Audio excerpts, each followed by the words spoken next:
ভালো আছেন আপনারা সকলেই? আলহামদুলিল্লাহ ভালো আছেন? আমিও ভালো আছি। আপনাদের দোয়ায়। আয়াত আইটিপিজের পক্ষ থেকে আপনাদেরকে অনেক, অনেক শুভেচ্ছা ও অভিনন্দন। আজকে আমরা বার করব বয়স কিভাবে করা হয়। ধরেন আপনার একটা প্রতিষ্ঠান রয়েছে। সেই প্রতিষ্ঠানে আপনাদের কর্মচারী অথবা শ্রমিক রয়েছে ৫০০ জন।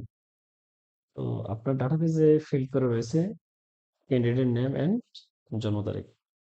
তো এখন আপনাকে বলা হলো যে শ্রমিকটা কাজে যেদিন থেকে যোগদান করেছে অথবা তার জন্ম তারিখ থেকে আজকের তারিখ পর্যন্ত তার বয়সটাকে বের করে দেন।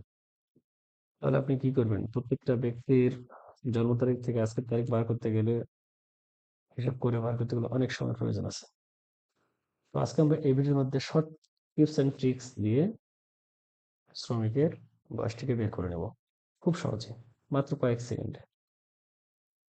তো চলুন আমরা ভিডিওতে চলে যাই। আমার স্ক্রিনটার দিকে লক্ষ্য রাখুন। দেখুন এখানে আমি একটা ফরম্যাট রেডি করে রেখেছি। সেখানে ইনফিল করা রয়েছে candidate name, date of birth, age. আমি এটা আপনাদের কাজ দেখা আমার কাজের জন্য আগে থেকে ফিল্ডটাকে তৈরি করে রেখেছি। তো আমার প্রয়োজন যেহেতু বয়সটাকে বার করা, তাহলে আমি বয়সটাকে বের করব কিভাবে? খুব ছোট্ট একটা টিপসের মাধ্যমে।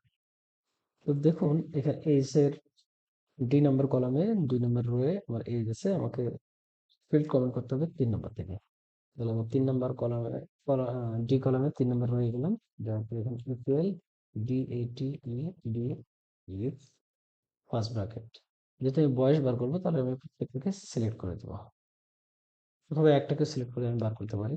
কমার পরে যেটা আজকের তারিখ থেকে টুডে, দেওয়ার পরে first bracket, second bracket, comma. যেহেতু আমি ইয়ার বের করবো তাহলে ইয়ারের ফার্স্ট ওয়ার্ড হচ্ছে ওয়াই।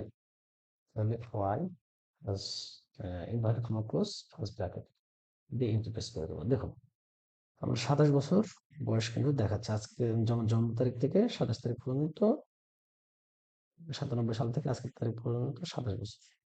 তাহলে আমার মোটামুটি আমার কাজ শেষ। আমি এটাকে এখন ড্রাগ করে দিলেই আমার ফলাফল সামনে চলে আসলো।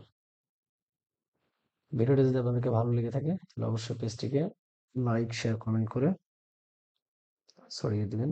ভালোবাসা দিয়ে পরিপূর্ণ করবেন। ধন্যবাদ সকলকে।